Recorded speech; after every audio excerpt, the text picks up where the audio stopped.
डर बैठ जाता है, लोग डर जाते हैं। सो पैसेज काफी इंटरेस्टिंग है, जनरल बात कर रहा है। और अभी बाकी है, अगेन आप पैसेज को शांति से पढ़ रहे हो, आप उसको सिंप्लीफाई कर रहे हो, बेबीफाई कर रहे हो, बाय हार्ट नहीं कर रहे हो, खाली समझते जा रहे हो। फिर से आंसर कैसे ढूंढना मैं बताऊंगा, but just stay with me. आगे बढ़ते हैं, चलिए। दैट दे विल बेरी अस, तो अभी भाई छोटे शहर छोटे देश तो डर जाते हैं, ठीक है। इट हुक्स आर चाइल्ड, मतलब कि बच्चा डर जाता है, हुक्स मतलब कि ऐसे सहम जाता है। सुनो, but we do not have to respond with a child, nor do we have to respond with a sword rattling parent. तो बच्चा जो है डर गया, एंड पेरेंट जो है तलवार लेके खड़ा था, ठीक है। तो स्वॉर्ड तो पता है ना, तलवार, चलो ठीक है। And there lies the possibility of change. अभी थोड़ा आगे बढ़ते हैं, अभी हम बच्चे और अडल्ट में जाने वाले हैं।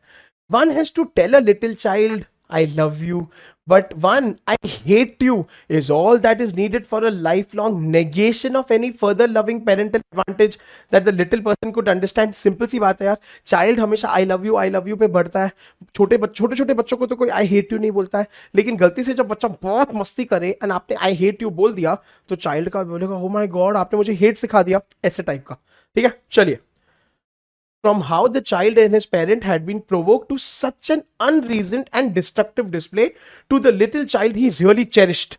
तो चेरिश मतलब कि जिसको प्यार करता था, अभी उसको बोला आई हेट यू, ठीक है।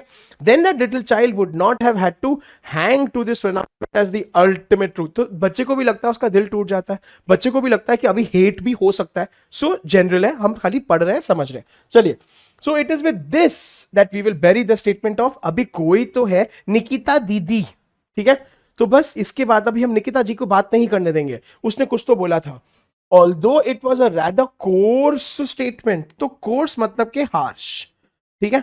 तो कोर्स मतलब के something that is very very rude and prompted nothing constructive for his country or anyone else's. It may take some of the sting out to remember he was only a human being with a parent, adult and a child.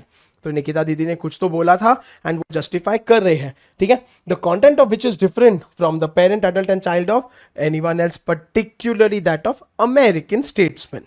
बस, तो general बात करी है देशों के बीच के बारे में, फिर बड़े और छोटे देशों के बीच के बारे में, उसके बाद बच्चे और पेरेंट्स और अडल्ट्स के बारे में, एंड निकिता दीदी के बारे में।